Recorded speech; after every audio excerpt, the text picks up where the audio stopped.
Hi, everyone. Welcome back. As an emotional eating coach, as you know, I don't always get to share the stories behind the scenes because the work that I do sometimes is confidential. And we can't always talk about what people are going through, what they're experiencing. It's a lot of shame around it as well, as we were just discussing. But I have someone that I spoke to and is willing to share her story with you. We've been working together now for a little over a year. Her name is Tanika. I'm going to get right into speaking with her, learning more about her story, letting her share her story with you. So Tanika, thank you so much for joining us and joining me today. And thank you so much for sharing your story. I know I was saying earlier, I was a bit reluctant, but I don't always get this opportunity of sharing people's story and talking about what they've been through. So thank you for joining us. Thank you for having me. My absolute pleasure. And so we're going to get right into it. Today, we're going to be focusing primarily on what you've been struggling with over the past year, have overcome, that being the big B word, binge eating, which is why I was talking about all the shame that's around it. People don't like to associate themselves as a binge eater. You have been such an advocate, have always been. You've talked about it so openly and you're helping so many by doing so. But I want to hear a little bit about your story today, where it all began and how it started for you. Sure. Well, first of all, thank you so much for having me. You have been such a huge part of my recovery journey. I've been on this recovery journey for almost a decade, but I really think the game sort of changed when I met you. So thank you so much for having me. I'm so excited to actually be sitting across from you. The binge eating story, I think, starts when I'm really, really young. So I have this really core memory of being about maybe 6 or 7 years old and just going through this inordinate amount of little mandarins. And I just couldn't stop. And I realized even at that point, I was like, hold on, why am I going through all of these mandarins? At that point, it was mandarins, and it didn't stay mandarins, much to my chagrin. But that's kind of the first memory I have where I thought, hold on, I'm feeling a little bit out of control with food. And then as time went on, it started becoming more voluntary, but also involuntary. So I would think, right, now's the time that I'm going to go into the pantry and get a whole box of cookies. And even though I was making that choice of my own free will, it very much felt like I was eating those cookies involuntarily. And then came the little parts of it, of the shame, the hiding, the eating in secret. And I think it got really, really bad at sort of core moments in my life. So in high school, when there was all of this pressure, just general pressure of being a teenager, but then also the social pressures and academic pressures, and I turned to food in all of those occasions. And then when I moved away to college and I was by myself and I was no longer restrained by the same kind of constraints I had when I was home, it just kind of exploded. And then for the last 10 years, I've kind of been grappling with this problem of, I think I have a problem. I'm not sure it's a problem. I just don't have willpower. No, but I do have this whole thing. And then I've been in and out of, seeing different psychologists, trying different methods. And fast forward to last year when I met you and we started a proper, considered approach to binge eating recovery. And I would say that's probably the first time that I've actually addressed these issues in a very considered way. And I think it's also the first time that the story's changed for the better. And I no longer feel stuck in that sort of trap that I've been stuck in for so many years. Yeah. Whenever people book in a call with me, I try to, and you and I have talked about this many times, the higher brain and the lower brain. So when they book in a call with me, it's usually their higher brain. They want to do better for themselves. But there's something that you said that always stuck with me through our time working together and that's, I need to give you a heads up. I'm very stubborn, yes. right? Yes. And I remember you looking at me when you said that. And I was like, is that her lower brain or is that a warning? Like, what was that? I mean, of course, I've got to see that stubbornness of the lower brain over our time together. But it was so interesting when you talk about that peaks of going in and out of it. It's like I seen it right at that very first call, which was so interesting. And what would you say really made you stop and share that piece of information with me? I've always been really sincere about recovery. So once I figured out I had a problem, and this sort of happened, I would say around 2018, I've never kind of beaten around the bush with it. I've gone into myriad psychologist offices. I've gone into myriad nutritionist offices and just said, look, this is the problem. I know myself. These are my shortcomings. These are the places these are the things I'm good at. Now help me. You've got all of the information you need. Now help me. And so when I was saying to you that I'm stubborn, I think I wanted to warn you that that's the part that we're going to really have to grapple with because, being solutions oriented, I was like, look, I just want to deal with this problem. I don't care if you know that I'm stubborn or not. I don't see it as a moral failing that I'm stubborn. I mean, it's something I'm working on. But yeah, and I just thought, no, you should know this because it's going to come up and it's going to be a hindrance. And anything that's a hindrance, I want to nip in the bud, really. I don't usually get that. So for me, that was like, wow, thank you for the heads up. It helped a lot. But if we go on to the stubbornness part of it, we've seen it the most, not you as a person, but when the binges came along or when the urges came along. And I believe that's exactly what you meant. Because I always tell people there's three people in the room. There's you, there's me, and there's your lower brain. That, man, we know how she can take us for a ride, right? So if we go into that urges, those really, really strong urges, what did they look like? What did they feel like? I would say that the way that they really came on was almost in a split second. So I could be going about my day relatively normally. I think up until very recently, the food noise was very, very prevalent. So I don't think I've ever really, until recently, known what a life without food noise is like. So I was always kind of trying to keep those food noises at bay, whether it was just hold off, lunch is around the corner, or just hold off, you're getting a snack in a little while. And when that binge would come on, it was like the holding off wasn't working anymore. And something just kind of consumed me and said, nope, something snapped. And the next thing I know, I'm eating an entire bag of chocolate, or I'm eating an entire bag of potato chips. And it's almost this all-consuming out-of-body experience where I'm almost looking at myself thinking, why? This could have been the day where you didn't do this. Lunch was around the corner. You were going to get your 200-calorie cookie snack, carefully portioned out snack. So why did you go and do this? And it's almost like there's no way to explain that kind of all-consuming wave that takes over you when your brain just says, nope, you're going to binge right now. I don't care what you're doing. I could have been, there are times when I've been at work, there have been times when I'm in a lecture at university, and I will leave that lecture, or I will leave my desk, and I will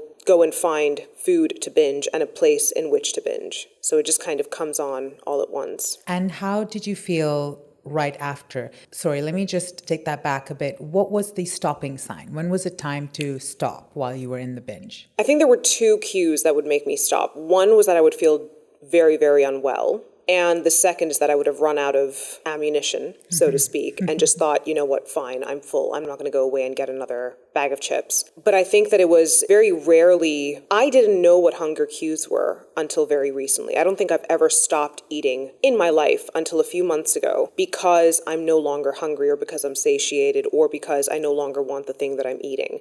So it was never a case of, oh, I've eaten, 14 Mars bars, so now I'm going to stop. It was like I've eaten 14 Mars bars, now I'm going to go on to the Cheetos. Now I'm going to go on to whatever else was coming on. And so I don't think there was ever anything else that prompted me to stop other than that very sickly feeling of I'm going to be sick or I've run out of the things that I wanted, the things that I was binging on. Yeah.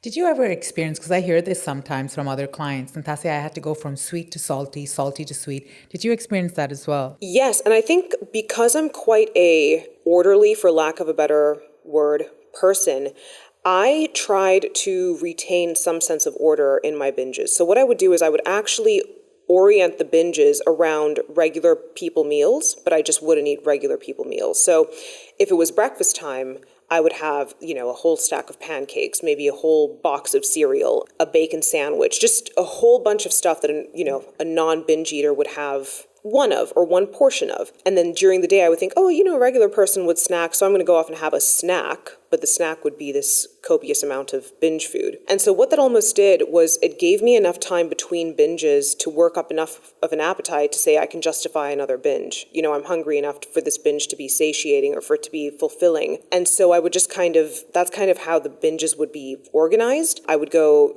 I would order a whole pizza, eat the whole pizza, and then eat a whole slice of cake or a whole tub of ice cream. Very much that sweet and salty mechanism, but also the mechanism of some people eat pizza for dinner, so I'm going to eat, pizza for dinner, but then I'm going to eat a bunch of other stuff along with it as well that constitutes a binge. Yeah, it's like we try to justify the behaviors, right? Yes. And as much as we normalize it, as long as it's normal, if everyone else is doing it, it must be normal.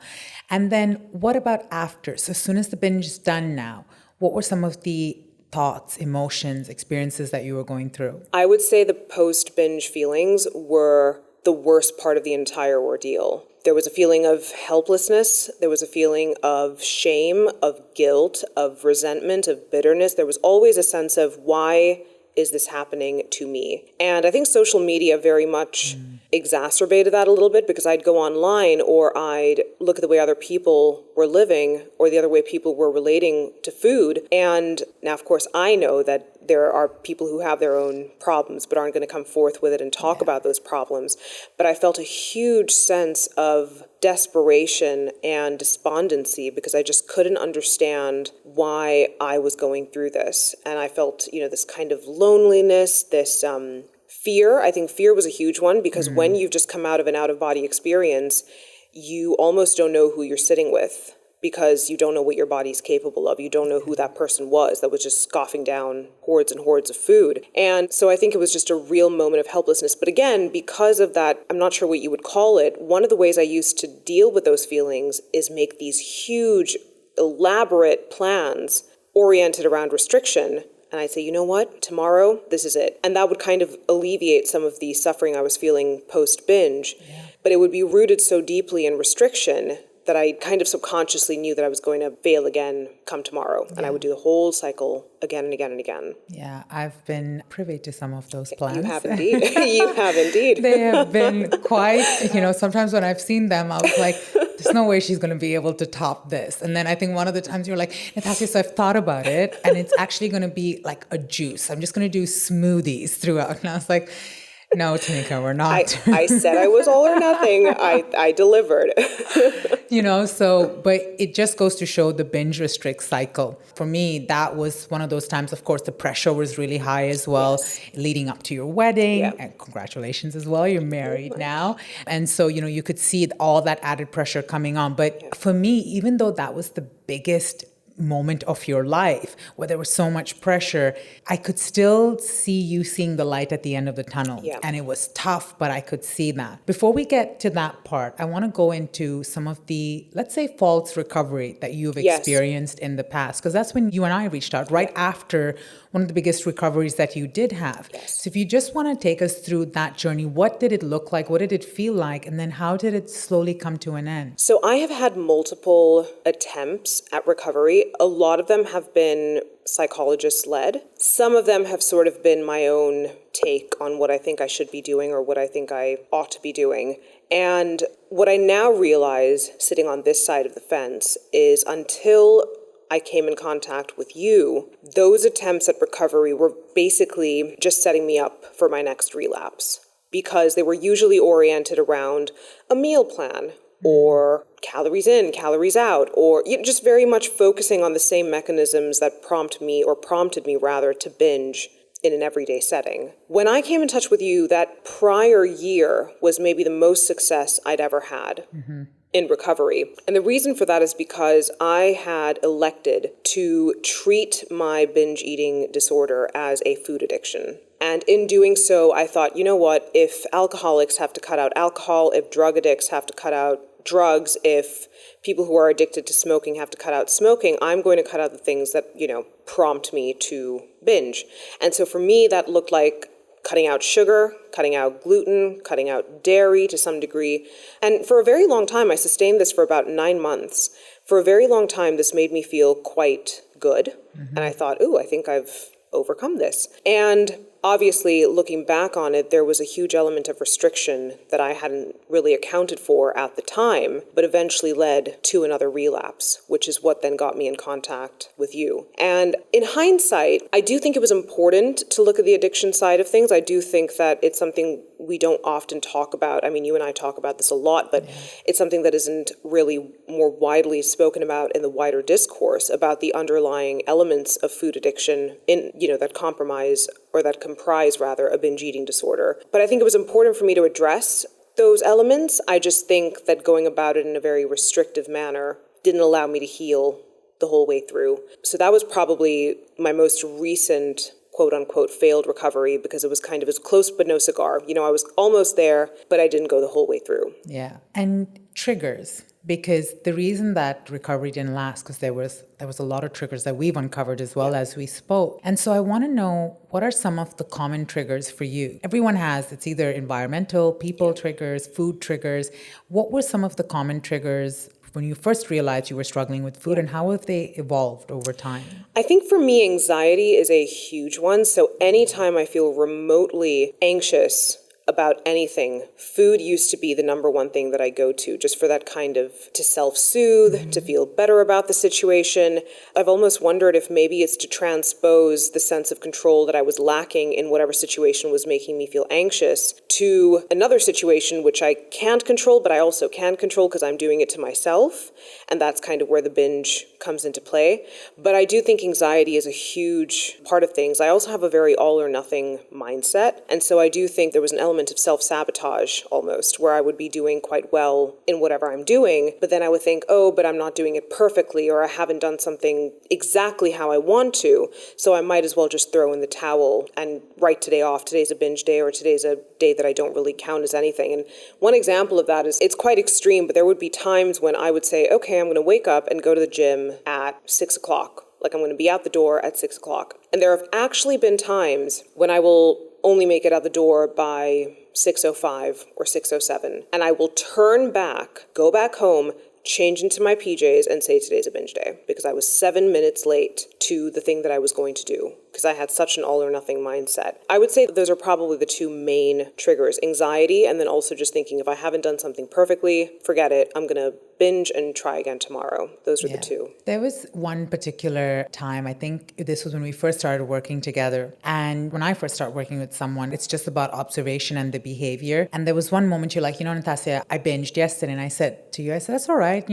We can pick back up and we can move forward. And you said, I know you're telling me that right now, but it's the weekend. And I feel like it's not going to happen. That wasn't you, by the way. That was your the way you said those exact words. What was going through your mind when I was suggesting that and it was the weekend? The thing about starting on Monday has been such a factor in my life for the last couple of years. This idea, and it really, it's basically an extrapolation of what I have been doing in my kind of binge and restrict cycle on a daily basis, but it's just extrapolating it to a arbitrary day in the week. Because what I would do is I would binge, then have a very elaborate, ornate plan for how to get back on track. And maybe sort of a couple of years ago, there was a time when I could actually get back up on a Tuesday or a Wednesday or a Thursday. But as the binge eating disorder got worse and got more intense, those days started getting more limited. And so Monday became the obvious day to start something new. Again, because I think it provided a semblance of normalcy. I was like, wait, other people start things on a Monday.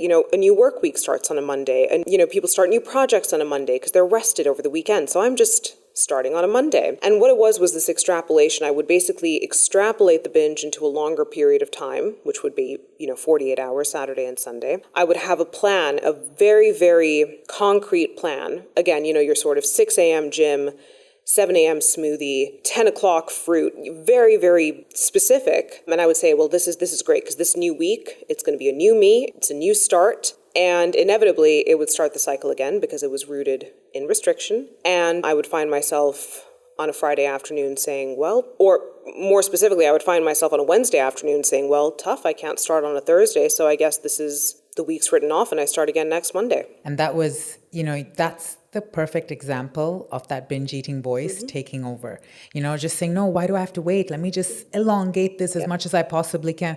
There's also that excitement of that food, that you can enjoy that food, you know? Because I would ask you and I said, what are you thinking of? What did you want to eat? And you're like, well, there would be a chocolate cake in Tassia and there would be this and there would be that. And I could just not see myself not having that. And so we've come a long, long way since then. So, I'm so sorry to cut you off, but I would just add one thing also to that. I think the additional delight that came from those binges was not so much, a sense of like, great, I got to have this huge like hedonistic experience where I'm surrounded by food. It was the promise that come Monday, this was going to end. So this was my last hurrah. It was me saying to myself, look, don't worry, it's fine. Like even if you have this big blowout, you don't have anything to worry about because come Monday, you're a new person. So just go nuts. And it was that feeling of safety that really allowed me to have the binge. It wasn't so much just the food or just the letting your hair down. It was this sense of, you get the quite literally, pun intended, have your cake and eat it too, because you're getting to have this binge, but you're also getting the dopamine hit of saying, oh, I'm checking that box of getting over my whatever is wrong with me come Monday. Absolutely. And I've done it myself as well, right? I'll start on Monday. Oh yeah, I'm going to see my PT on Monday. So it's Yes. fine. Yeah. It's our green light. It's our Yes. green light to keep going. And with you 100%. When we fast forward a little to, let's say, 6 months in, now you've gone back from Dubai, back to the UK. And there were still a few elements when we started working together where it was going back, going forth. But I always, we always talk about failing forward. We're failing and we're failing and we're failing forward. What were some of the initial breakthroughs for you that this recovery is going to look a little bit different? The one that comes up, I think you're probably anticipating what I'm going to say, but obviously because all of this was in the context of my wedding, right? So if I put it in a timeline, the wedding was taking place in the first week of September. I had my huge relapse in the November of the previous year, and then that's when you and I got working together. And come February of the wedding year, I was still in quite a raw place. I wasn't quite sure what I was doing, but I was really feeling the pressure of the wedding.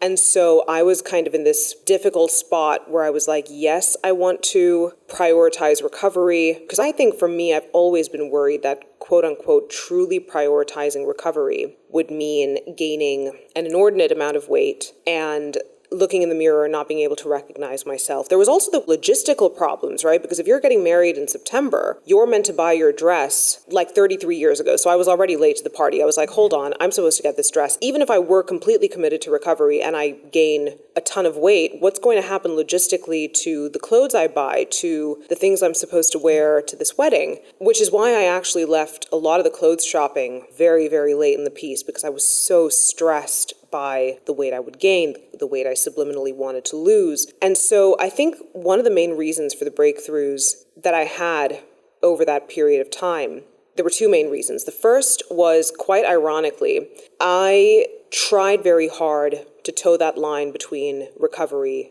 and the aesthetic goals I wanted for the wedding. And I failed. But that failure brought me closer, ironically, to both of those goals in the end. And then the second thing I would say, and this was a huge part of it, was the astute and incredibly introspective way in which you handle those failures. So I think this was the difference working with you to anybody else that I've ever worked with before. And I remember coming to you and saying the most outrageous things like, Natasha, I've binged, but starting tomorrow, as you say, I'm going to go on a smoothie, I'm going to go on a smoothie diet. I swear to God, Natasha, it's just 1 week. I have to fit into this dress, et cetera, et cetera. And again, I've thought about this independently. I don't know how you did it.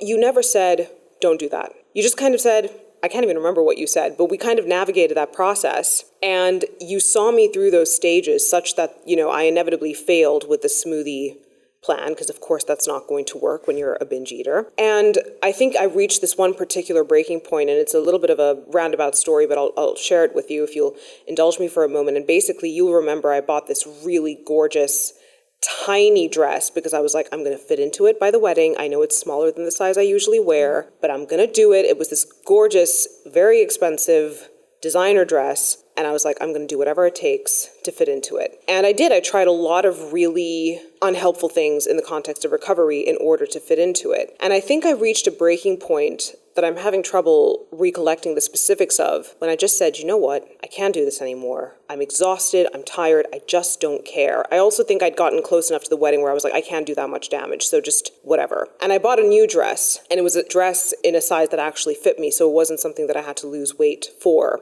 And it was that action of buying the new dress in a size that fit me, as opposed to in a size that I then had to fit. I think that was the big breakthrough for me, where I just thought, hold on, I could continue eating the way, because I liked how I looked in the dress, and I said I could continue doing exactly what I'm doing now, no smoothies, no broth, no crazy things, and I would be fine at the wedding because I like how I look in this dress. But it was navigating, it was straddling those two. It was the failure of, not being able to do the stupid smoothie diet, having someone like you on my side navigate those very, very complicated plans without saying, Tanika, you're going to fail, or Tanika, this is really a bad idea. And then having that sort of, my body sort of giving up on me and saying, I'm exhausted, I can't do this anymore. And then, buying this new dress and just thinking, okay, I'm going to breathe a sigh of relief because I can't continue going down this path. I think that was my big breakthrough. And that was kind of the time when I said, I'm just not going to do these crazy diets anymore. It doesn't work. And that was probably when I really committed to maybe like a more true sense of recovery. And ironically, it's what allowed me in a very weird way to actually not lose weight, but look the way I wanted to look for the wedding. Because I wasn't going back and forth from this binge restrict cycle. Because the inflammation had all gone down, Yeah. right? I don't think people realize, so yes, there's a whole psychological element, but on a body standpoint, you know as well as I do, how far the scale can go up based on how the binges go. 3 kilos, 4 kilos.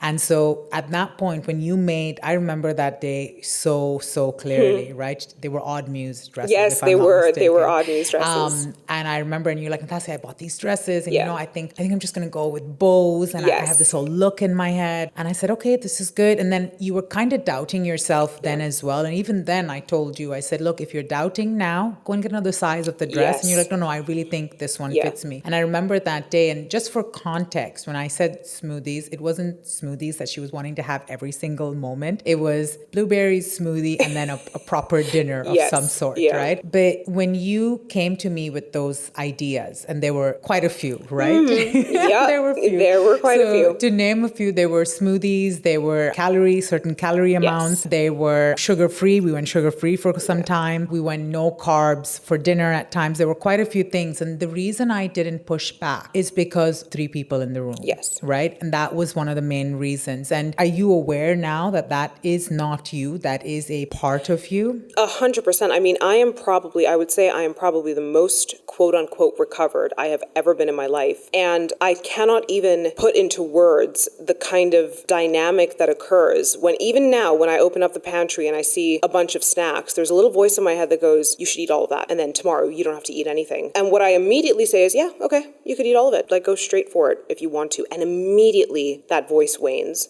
Immediately the voice goes away. But again, I think I was just so taken aback, and I've reflected on this so much since. I've never worked with a psychologist, and I've worked with a number of psychologists, coaches, therapists who had the wisdom, knowledge, know-how, prowess, whatever you want to call it, to not push back. And it goes back to the first thing I said, Natasha, I'm stubborn.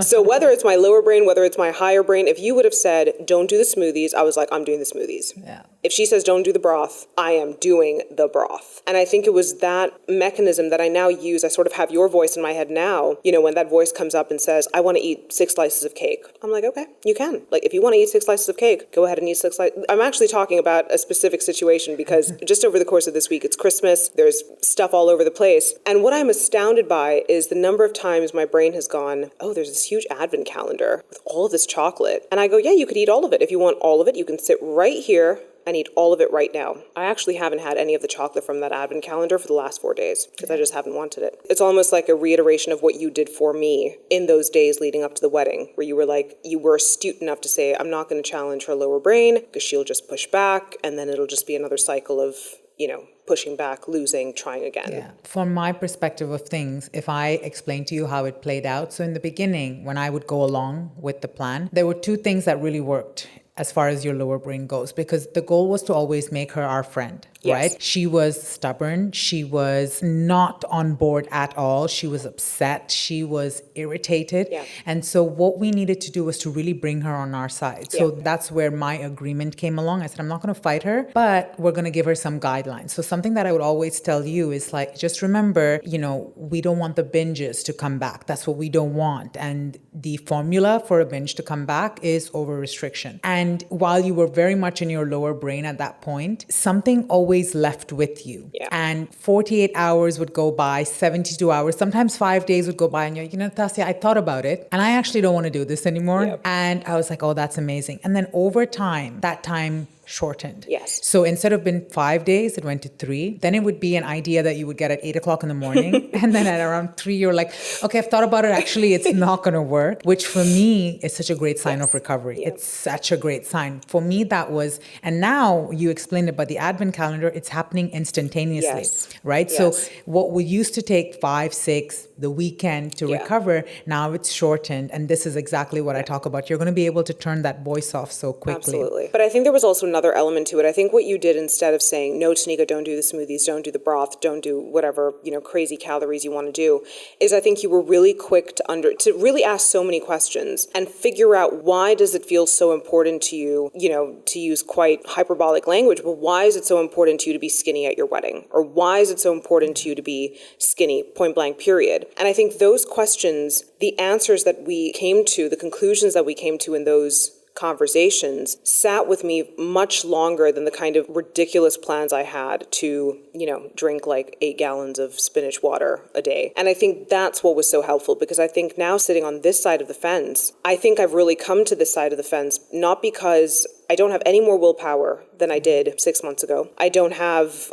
any more determination than I have 6 months ago. But there are some really fundamental I no longer feel the need, rather, to wear a certain size of clothes. And yet I feel, not to be egoistic, but I feel the most stylish I've ever felt in my life. I feel like I'm getting back to a sense of like loving clothes, loving fashion, loving the way that I look in clothes. I don't know what I weigh. I don't care to know what I weigh. And it's those fundamental differences. I think previously I would always think recovery is that I have more willpower, such that I'm no longer binging. But the recovery that you've allowed me to get to is that there have been these formative changes that have nothing to do with my willpower or I'm not binging because I have any more, or I'm not binging because I have any more willpower. It's because the questions, the answers, that the conclusions we came to and the questions that you asked me allowed me to arrive at to this place in my life today where the reason I was binging is no longer, it's inconsequential to my life. Because I don't need that level of control anymore in where I am. Which was, even some days when we speak now and you tell me, I was talking about one of your most recent Instagram reels, which, by the way, guys, you need to check her Instagram. She's very popular on Instagram.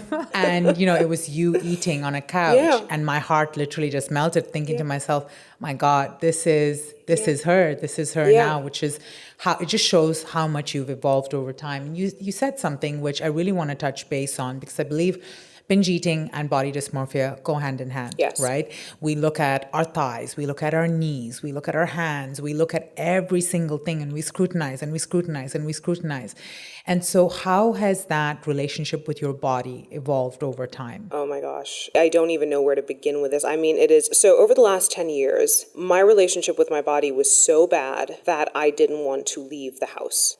And that's come at a very big price. I've lost friendships. Of course, if you're not in a position to meet people or in a position to maintain relationships or friendships, those friendships are eventually going to evaporate, really. And I also, for a very long time, didn't have the language to articulate what I was feeling, because I felt so ashamed of the way that I was feeling. I felt so ashamed of hating my body, but never being able to do anything about it because I was too caught up in the binges that I just couldn't change anything. And it manifested in so many different ways. I felt this real need to wear a certain size of clothing. And any time I would deviate from that size of clothing, it would lead to a spiral of some sort. It would lead to myriad binges, which you would think is counterintuitive, because if you're not fitting into one dress size, the logical thing to do isn't to go off and have a binge. But that's exactly what I would go off and do, just to self-soothe. But I would say that ever since that pivotal moment, it really started, I think it has its origins in that moment when I bought that dress. And I just thought, wait, hold on, I don't need to be this specific size to feel good about myself or to be out in public. But it was so multifaceted. It was also just the idea that I'm so much more than my body, and I'm so much more than just, and I know that sounds corny and cliche, and people say it all the time. I would roll my eyes, into the back of my head when I would hear women talk about, I'm more than my body, because I'd be sitting there thinking, I know that in theory, but I don't feel like it. Like, if I really believed that, I wouldn't be sitting in my house when all of my friends were getting together over dinner, because I don't feel comfortable in public. But I would just say that kind of figuring out why I placed so much of an importance on the way I looked allowed me to separate myself from the way that I looked. And now it's no longer about, and there are so many ironies in this story, because even though now it's no longer about the size of clothing I'm wearing, I feel so much more excited to be out in public and to wear really cute clothes, or to find items of clothing that actually suit me or speak to my style. Like, one little manifestation is it's no longer about like wearing really small, tight clothes. I've actually realized I'm quite a baggy fashion kind of person, and I like the kind of baggy jeans and the baggy blouses, and I feel really fashionable in those items. But I would have never come to that conclusion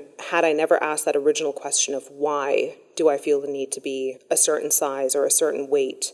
And so I would say that my relationship with my body now is just, I really don't know how to put it into words because it came from such a bad place. I would say what's easier for me to speak to is the manifestation of the relationship with my body. So where I didn't go out, where I wouldn't buy, I hated shopping because I hated having to like limit myself to those specific sizes of clothing. The manifestation of my relationship with my body now is that I go out when I want to.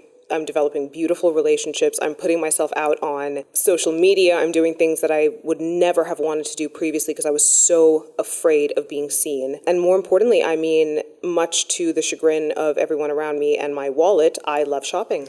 So, I'm at the mall, I'm going shopping, I'm finding cute clothes.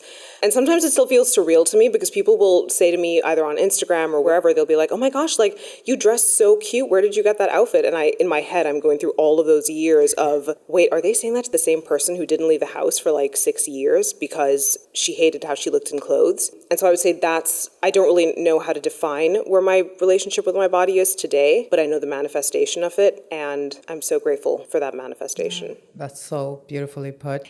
Just to give the extent, because I was there with you through some of those times, especially when you were here in Dubai, and I had asked you to go to the grocery store with your family, and you were so nervous, and you were like, Natasha, how often do I need to go? And I said, just go, you don't even have to leave the car, is what I told you. I said, you don't even have to leave the car, just stay in the car. And that was kind of my halfway point. That's where you met me. You're like, okay, if I don't have to leave the car, but it was just to kind of get you out of that comfort zone. And that's, just to give an example of the extent that you didn't even want to leave your house. Yep. And then here you are today now, right, in a completely different aspect. I want to know as well, how has the relationship with food evolved? So when you choose a meal to eat now, or when you want to indulge in ice cream or chocolates, the food that you used to actually binge on, how are you enjoying it now? I mean, I would say that's exactly how I am enjoying it. I think that I no longer see food at its extremities. I no longer see it solely as a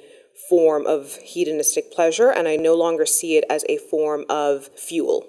So I don't think in terms of macros anymore. I think something that's really interesting is when I used to binge, I used to think that the most important objective of a binge was to make the most of it, right? Because I'm not going to sit there and binge on apples. It needs to be something, if it's a binge, it needs to be worth the while. And so I always thought I had certain proclivities for certain foods. I always thought I was a pepperoni pizza with stuffed crust kind of girl. I always thought I was a chocolate brownie with chocolate ice cream and chocolate fudge and chocolate sprinkles kind of girl, because that's how you make the most of a binge. Yeah. And one of the ways that I would describe my relationship with food now, which is really, really strange, is I've realized that I actually like certain types of foods that I never would have classified as liking before, because I never gave myself the opportunity to explore them. Because it was always either, if you're binging, you're eating the chocolate fudge with the chocolate ice cream, etc., or you're eating an apple, right? There's no in between. But I've actually just realized that my favorite flavor of ice cream, for example, is vanilla. Don't judge me for it. I know. I mean, that's a whole other problem for, by itself. I apologize. But I wouldn't pick a chocolate brownie. I just wouldn't do it because the only thing that serves is to make, to serve the purpose of a binge. Same thing with pizzas. Like, I don't go for those pizza toppings anymore because I actually don't like them. And so what I'm finding now is that I'm using food in a way to be, yes, nutritious, to be as healthy as I can be, to give my body the nutrients that it needs. But I don't care to see food solely as fuel anymore. Yeah. And so when I eat a chocolate bar, it doesn't need to serve any other purpose other than when I go to the movies and I eat some popcorn with Maltesers, because that is the best combination, butter popcorn and Maltesers. It doesn't need to serve any other purpose other than I'm at the movies with my friends or with my husband or with my family, and I'm really enjoying this. So I think that food now is this really exciting thing that I look forward to, but not in the form of looking forward to it because it's going to prompt a binge and I get to lose myself in the food, but more that I get to experience the food and everything that comes with it. So whether that's sitting around the table on a Saturday afternoon with my family and eating biryani, or whether that's going to the movies and, eating that popcorn Malteser concoction, it's what the food represents as opposed to what the food allows me to escape from. Yeah. I went the other way. So I was caramel, vanilla, all of that. And now I'm chocolate. Are you really? I'm chocolate. I was like, oh yeah, I love a chocolate. And I would hate chocolate before. Yeah. It had to be creamy. Yes. But it's crazy that when you just let yourself be and give yourself permission, your palate tends to change. I think even when we were talking about your Instagram reel, you're like, Natasha, you won't believe what I was eating there. I was eating sauteed broccoli, was it? Or something of that sort. You're like, I could have ordered anything from this Thai place. And I had sauteed broccoli, a bit of rice, or something else, I believe. That was, I mean, that to me, even making that order felt strange because I was like, wait. Like I could eat anything on this menu, and what I'm going for is sauteed broccoli, fried calamari, and coconut rice. And again, it was really that sort of semblance of the broccoli's good, nutritious, micronutrients, etc. But I don't care for, like, it doesn't have to be just this like healthy macro weighed out meal because I just like coconut rice. So I'm going to do the coconut rice. I just like fried calamari. So I'm going to do the fried calamari. And it was this, I would have never, ever picked the broccoli. I was sitting there even looking at myself being like, hold on. What is happening right now? But that's it. Like, that is just the manifestation of enjoying food in a very versatile, diverse way. Yeah. What about when you're enjoying that food now? Do those intrusive thoughts about your body come in? Yes, every now and then they do. But as you alluded to before, I think the recovery time is much shorter. So every now and then, I mean, even today when I was getting ready, there was a little moment where I was wearing my baggy pants and I was like, I don't know how I feel about how I look in these. And immediately I just thought, no, like put the whole outfit together. Because that's also sometimes, that could actually just be it. You're just not all the way dressed and you're like, I hate how I look in this. And it's like, hold on, just, do the hair, put the other things together and you're going to love it. And so every now and then I do have those intrusive thoughts. The example of like going into the pantry, which was a real example. Just the other day I went in and I was like, oh my gosh, there's so much in here. What do I do? Do I just eat all of it? And it's sometimes I do kind of have those little thoughts that come in, but the recovery time, I mean, is just as quick, and immediately I'm saying, go ahead, eat all of it. Or if you don't like how you look in this, wear something else. It doesn't have to be an existential sort of, I don't like how I look, or I don't like, this intrusive thought is causing some sort of problem. So I'm going to go down this huge spiral. And if I don't like how I look in this outfit, I'm going to go on a diet, or it just might be that, it might just be the lighting. It could be as something as non-nefarious as that. It doesn't have to be this huge existential crisis of this intrusive thought has come in, so I'm going to pander to it. It's actually, the intrusive thought has intruded, so I'm going to shut the door on it and tell it to go far, far away. Absolutely. Yeah. There was something, I don't know if you remember, but I used to always tell you, don't believe all the thoughts that come your way. And this is just a beautiful example of that. We get thousands and thousands of thoughts. Add a disorder to that, add binge eating, add body dysmorphia to that. You can imagine how many thoughts get our way. And just to sit here and hear you speak that way, I was like, oh my God, she makes me so proud. It's very much thanks to you. I would not be here without you. So I'm very aware of that. Truly, truly melts my heart, because just to see here and say, nope, I shut it down, I go with it. And this is exactly it, because people think recovery looks like I wake up as a new person. I never have those thoughts again. I never binge eat again. I never even associate myself as a binge eater. But the truth of the reality is the thoughts still come up, right? You have that control in your hand to say, no, absolutely not. I'm not going there. I don't allow you to go there. I'm actually much better than that. And so there's going to be a lot of women watching this, and a lot of women that can relate to your story. Some who don't wish to come to the spotlight, some who are struggling in silence, probably still struggling. And if you were to just shed some light onto where can they start, or how can they even navigate or start to think about navigating these waters? I would say the most important thing is to release whatever shame is around just even defining what you're going through. So it's one thing to have a binge and then feel ashamed of having the binge. You can't, it's a response to a stimuli. You can't really change that. But I would say the first thing to do is to shed the shame of speaking about what you're going through. You didn't choose this.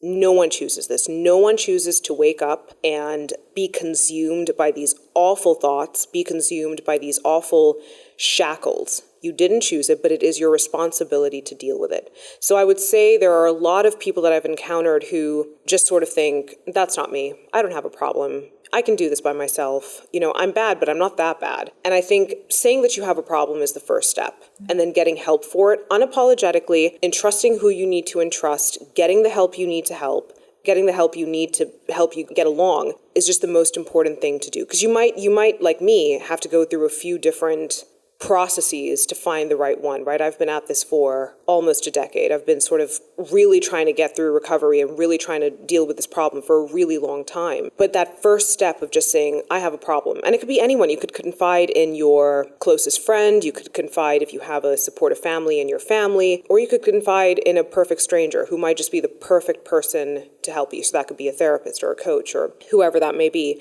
But I do think it is such a useless, redundant quality to try and hide what you are going through.